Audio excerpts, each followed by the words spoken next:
missing something? So earlier this week, we were chatting slogans with our fellow newscasters after an email that we received. And the question was, if we were a political party, what would our slogan be? That is fantastic, because in this year of one heck of a lot of slogans, we've got to up our game, haven't we? We've got to think of them. And we've had some suggestions. We've had John on email who says our slogan would be oozing truth and stamina. And JS Mindhorn on Discord says, make Britain ooze again, which I do like, apart from it's not far from make Britain snooze again, is it? Which is a perennial concern. Well, we're going to start this episode of Newscast now, and you can decide which is the more apt. Newscast. Newscast from the BBC.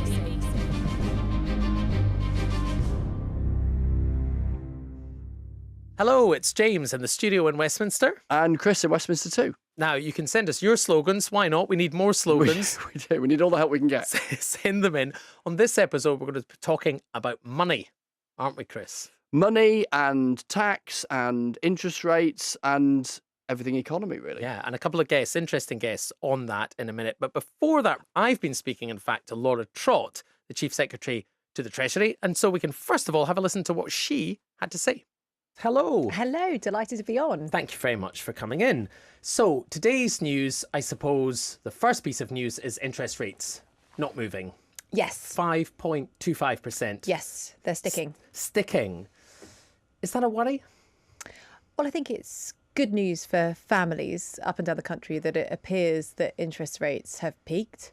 That's incredibly important. I think it also speaks to the fact that inflation has come down significantly. You know, we know, and people at home will be feeling the fact that inflation is now down. If you think about when Rishi Sunak first took over as Prime Minister a year and a bit ago, inflation was at 11%, it's now at 4%.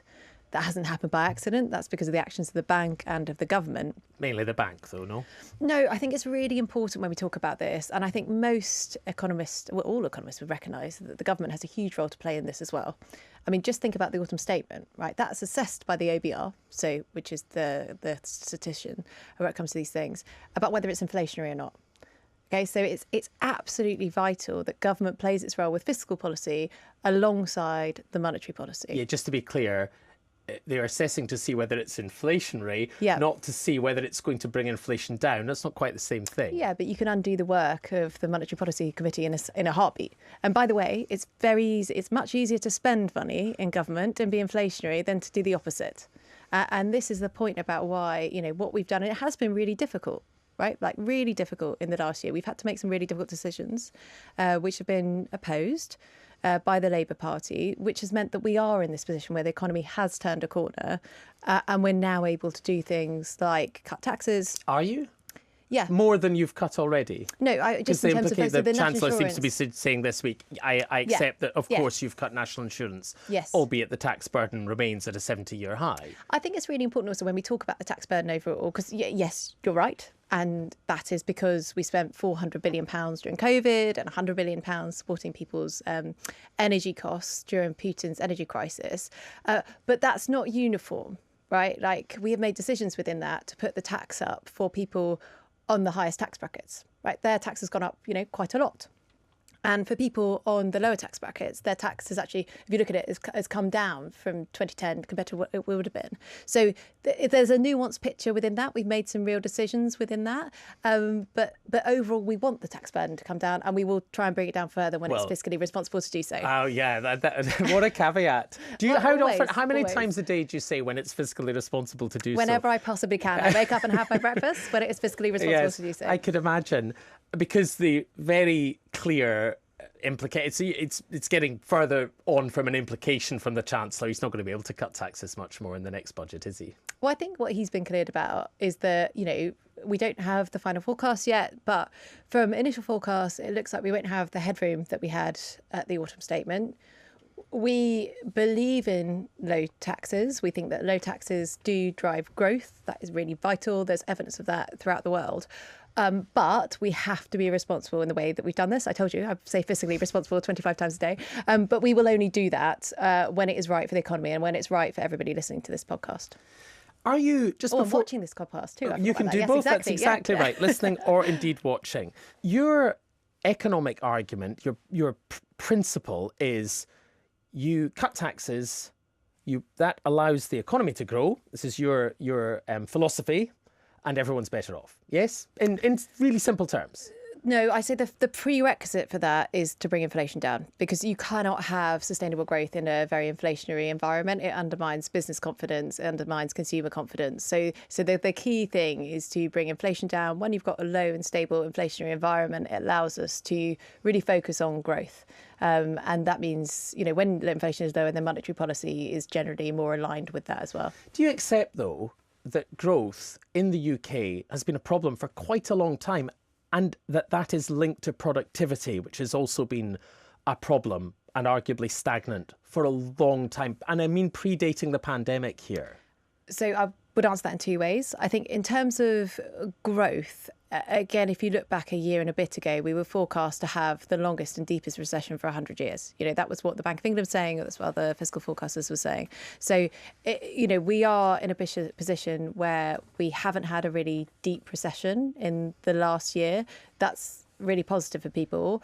But equally, we want the economy. That's a pretty low bar, though, isn't it? No, it's not a low bar. People's living standards were, predicted to fall really precipitously, right? Like that would have been absolutely dreadful. And it's been really, I'm not here, I'm not in cloud cookie land. I know that it's been really tough for people in the last year. And I'm not taking away from that for a second, but it's really difficult for people to understand, because, things were forecast to be absolutely dreadful. And because of the steps that we in the bank have taken, we have avoided that, and the economy is turning a corner.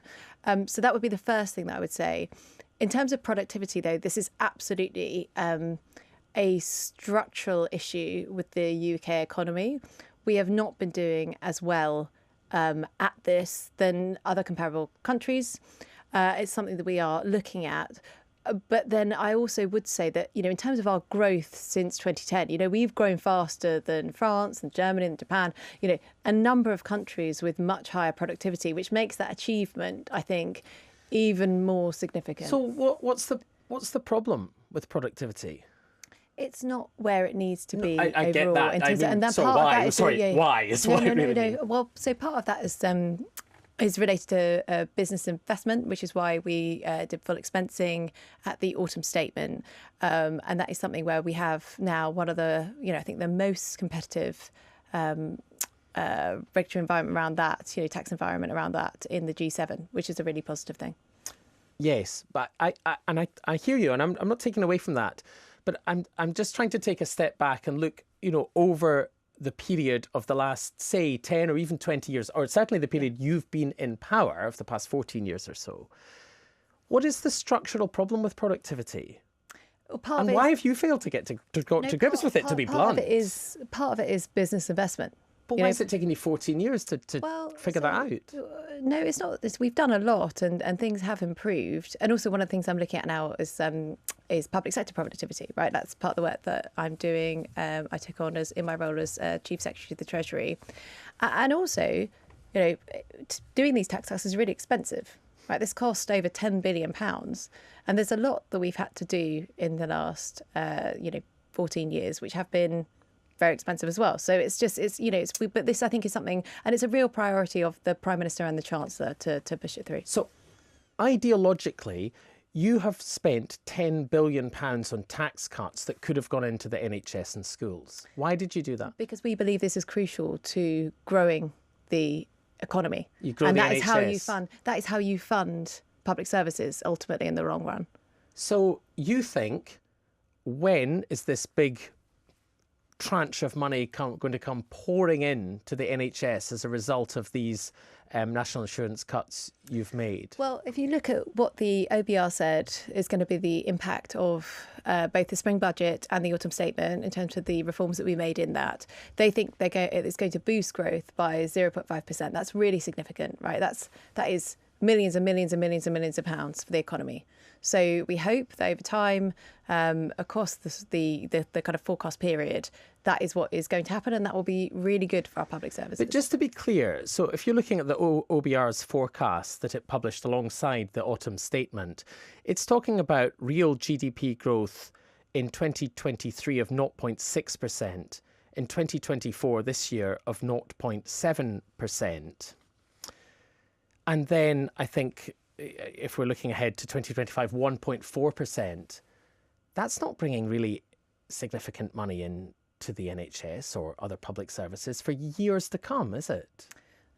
You can't just grow quickly overnight, and the economy has suffered from some serious shocks. You know, the aftermath of COVID, Putin's energy crisis, this has been really significant for our economy. And what we're doing now is starting to turn it around. I also note that the Monetary Policy Committee today, in its growth forecast, actually upgraded UK growth. Now, this is a part of a path, you know, this is a plan that we have. It is starting to work. And that's why we need to stick to the plan and not go back to square one. Look, you know what a cynic would say, or even maybe not a cynic, even maybe just a political opponent who takes a different view, which is the Chancellor decided to spend this big chunk of money, which he could have poured into public services, on a national insurance cut because there's an election around the corner, knowing fine well that Labour look likely to win that election, and it'll be them who have to fix the mess of the public services, not you. I completely refute that. So we were talking before about full expensing. You know, national insurance, this is a tax cut for working people.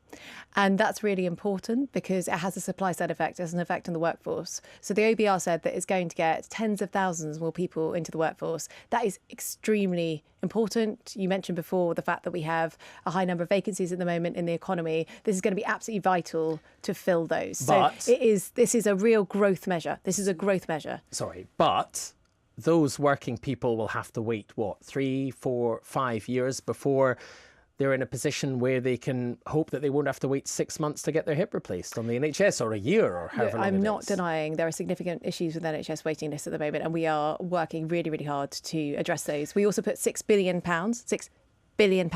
into the NHS last year, in additional to help it deal with some of these issues. There will be more money coming for the next year. You know, this is you cannot on any measure say that we're not investing in the NHS, but there are significant problems in the aftermath of COVID. I mean, that is, and we have spent a lot of money to try and fix that, and that is an ongoing, issue that we are grappling with at the moment. Yeah, and nobody doubts that COVID had a huge impact. Of course it had a huge impact. Just to come quickly back to this idea then, very strongly, you and the Chancellor are signalling, I'm sorry, but we just don't have the room for further tax cuts in the immediate future. How's that going down in your party?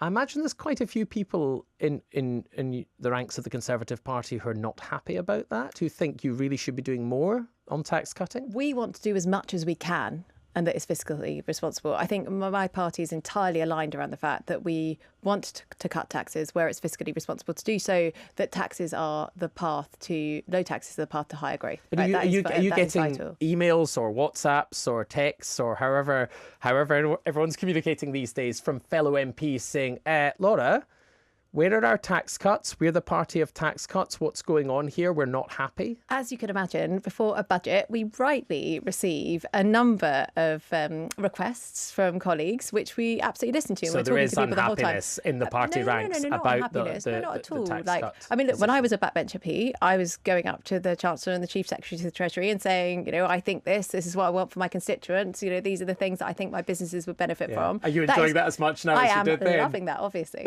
But no, it's it's what we should be doing. This is an absolutely key part of the democratic process, is that you have MPs coming forward with ideas, thinking about things, and I welcome that. I think that's a really positive thing. Thank you for coming in, Laura. It's been a pleasure.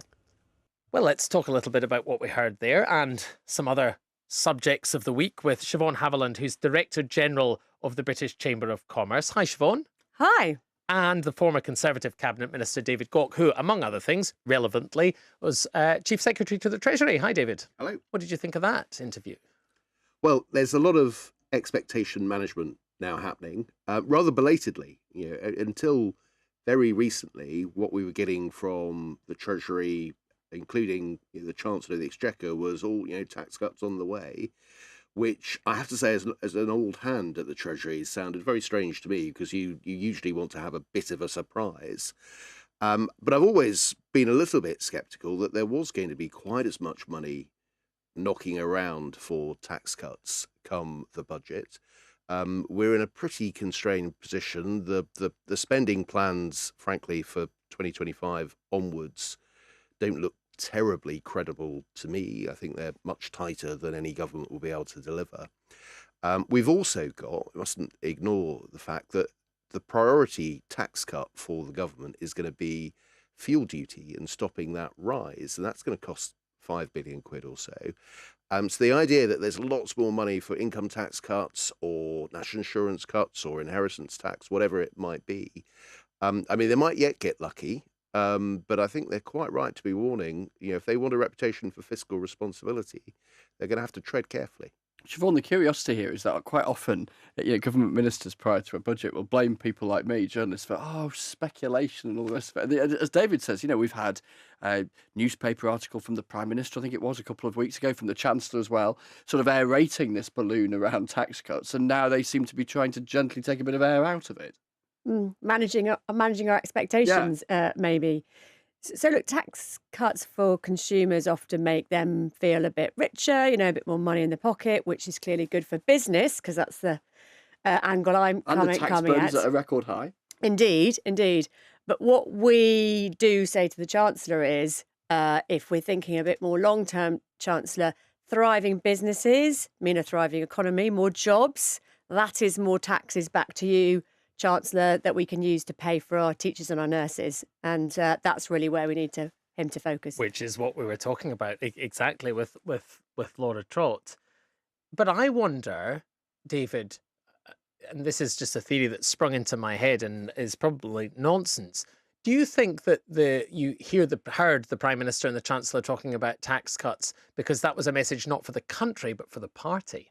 Well, I don't think that is nonsense. I think that's exactly the point, and I think it looked very defensive. I mean, look, there is also the hope that the message that they will deliver for the country, it will be a little bit like the 1992 general election. Norman Lamont cut taxes just before then, and then you have that as a dividing line. So there's an element where that's going to be the pitch they would like to deliver. But I do also think there was a sort of sense of how do we keep the party calm? There's a lot going on. Can we stop talking about Rwanda? Can we start talking about economic policy? And therefore, let's talk now about big, bold tax cuts. Whereas, normally, even if you could deliver it, you would keep quiet. And of course, there's just been this assumption, the OBR is going to turn up and we're going to have more money to spend. There was a sense that because interest rates are kind of coming down, the government's debt interest payments would be falling. That was going to free up some money. But public finances are quite complex. There's lots of moving parts. And yes, they might have got some extra money there, but they might have lost some money elsewhere. We don't really know, but I'm also struck that we're kind of getting briefings of what the OBR is telling the Chancellor. I was involved in loads of budgets, and we didn't allow a running commentary on the OBR's projections. It was all held back. Just to explain to newscasters the way it works, so the OBR, the Office of Budget Responsibility, does this rolling sequence for the Chancellor and for the Treasury of projections about the state of the public finances as they see it in the countdown to a budget or a fiscal event, as Westminster likes to call these things, and off the back of that provides the numbers from which a Chancellor can start thinking about what they might do. Siobhan, how do you, let's step away from the politics for a second to the economics. How would you describe the state of the British economy right now? Yeah, so we run the UK's largest economic survey last quarter, so back end of last year. We actually saw an uptick in confidence, which was a good thing. However, what we are not seeing is that being translated into investment intentions. And look, it's still really tough out there. When you say investment intentions, what do you mean? Businesses intending to grow their business, so invest in their business. I was in Aberdeen this week, in Glasgow, back in the home country, and hearing from businesses directly, it is tough. Increased costs in raw materials, energy bills, trying to get people and people with the right skills, it's the number one thing. So margins are really, really tight. Look, having said that, business leaders are, they are entrepreneurs, they can do. They are saying to us, we know that the market's out there. I know I can grow my business. I can grasp that opportunity, but it's just so difficult to do at the moment. So what we're saying to the Chancellor is, given that's the case, What we need to see is action on helping them with that investment and people. David, how do you read the current battle for economic credibility between the Conservatives and Labour? So you've got this argument going on, very public discussion around tax cuts ahead of the budget. You've got Labour and the Shadow Chancellor Rachel Reeves, Keir Starmer, seemingly filling out rooms with business leaders who are sort of desperate to talk to them, and I guess can see which way the wind is blowing as far as the opinion polls are concerned. But at the heart of it all is that central, always central battle for economic credibility. Well, what I suppose I would say is that both parties are in more credible positions than they have been. So you have got clearly Keir Starmer, Rachel Reeves, some miles away from the Jeremy Corbyn, John McDonnell world. They're really engaged with business. I mean, you do hear this message all the time. They're out everywhere. Yeah. They are talking to people. They're setting forward some policies that are probably quite unpopular in terms of, for example, the banker's bonus cap. I think they're right to say we're not going to reinstate that, but it's not an easy political message. So they've come forward a long way. And look, business expects Labour to win the next election, but there is real engagement. But to be fair, Jeremy Hunt and Rishi Sunak are sensible, responsible types.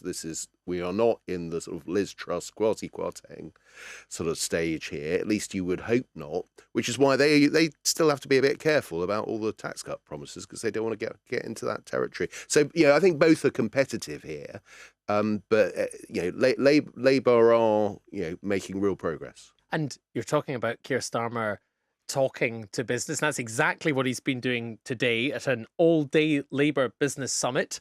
And actually, we can have a listen, can't we, to what he had to say? Let's have a listen. All the hard work that's taken us to this point, it's vindication, a recognition of that guiding belief, not just that Labour could be the party of business, that Labour should be the party of business, that now also, 4 years on, Labour is the party of business. Siobhan, you were there, weren't you? I was Keir indeed, Starmer. yeah. Are businesses all turning up to listen to him because they think he's going to win the election, or because you like what you're hearing from him? They're turning up because Labour have been engaging with them for quite some time now. This isn't just come out of nowhere. They have been talking to us, talking to business, and they've been listening. And they've been responding. So when did that start? When did they start sort of, inviting you out for breakfast? How does it work?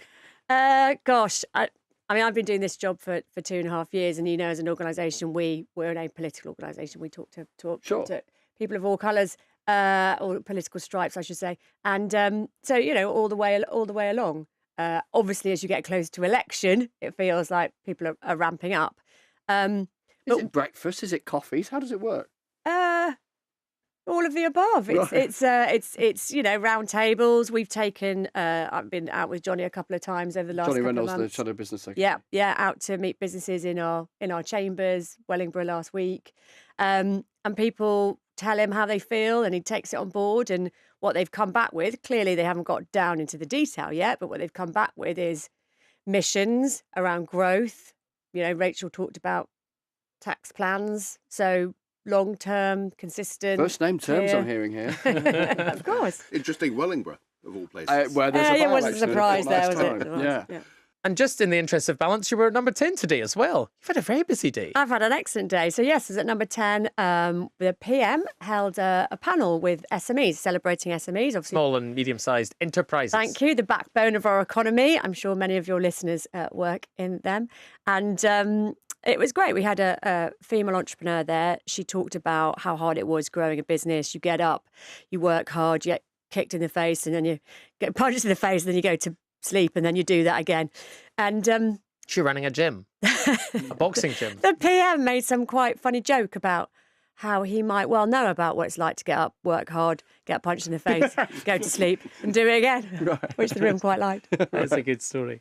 I just wonder, David, though, if we've talked about the tension within the Conservative Party, there must be tension within the Labour Party here, because there are surely people within the Labour Party who think the party shouldn't be cozying up to business. It's the party of the workers. I mean, that must be a tightrope for Labour to walk, for Sir Keir Starmer and Rachel Reeves to walk. Yes, I'm sure it must be. But the best thing about the best thing to get discipline within a party is the prospect of winning. And so if there is, I mean, no doubt there is a prospect of winning within the Labour Party. So we're not hearing very much by way of ill discipline. There aren't any great sort of complaints. The left have gone pretty quiet. This 28 billion plan, I think, is fascinating because we're seeing a kind of messy movement, it seems to me, from Labour on what they're promising. So What is it? This is his idea. They call it a green prosperity plan. They want to do this big investment. They've talked about £28 billion a year to, as they see it, turbocharge the growth industries of the future. And they argue that they are green industries that the UK should try to be at the front of in the kind of global race in that world. So that was the original plan. They do or they did? Well, this is the thing. So that was the original plan. Then last year, they kind of watered it down and said, we can probably only do it by the second half of a first term of a Labour government. And then what started happening is people started going a bit wibbly-wobbly about whether they were actually going to use that number. And Rachel Reeves, the Shadow Chancellor, doesn't, and certainly today, didn't use that number explicitly.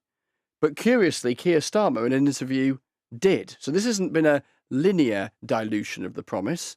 But I think it would be reasonable to say it's a bit of a mess about precisely what they are doing. Now, they are saying, look, what comes first is fiscal discipline, and you can only do what's affordable.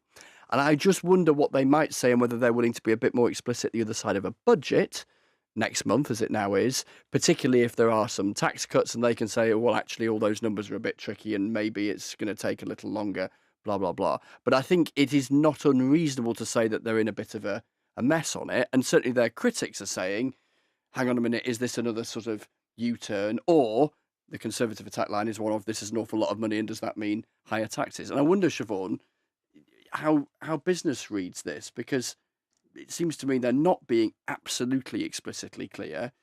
Is this a watering down? Is that how it's being interpreted? So look, the 28 billion, we're getting hung up on a number. 28, 27, 29, whatever. The fact that they've got green prosperity and green innovation at the centre of their economic growth, that is a really important bit. Because, if there's no planet, there's no profit, right? We need to get that right. From a political strategy point of view, David, would they have been better off just not putting a number on it in the first place? Yeah, I think that's probably right. But it was a slightly different world where they made the original announcement sort of some time ago. I agree with the suggestion that Chris has just made that, post-budget, they'll say, Jeremy Hunt has used up all the headroom. We're going to have to be very careful. It's the fiscal rules. That's what really matters. But our strategy, our industrial plan is going to be, based on green technologies.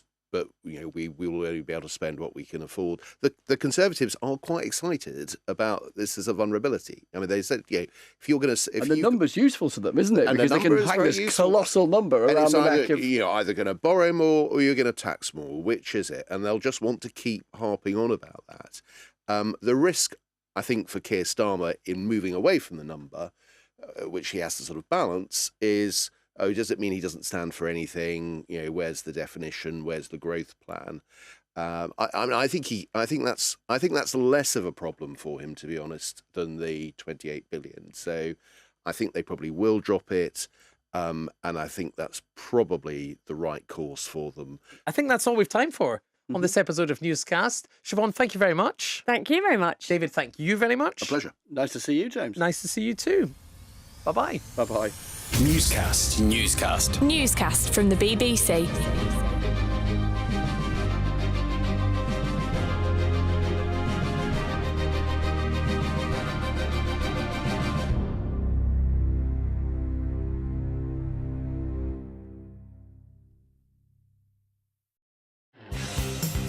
In every corner of the nation,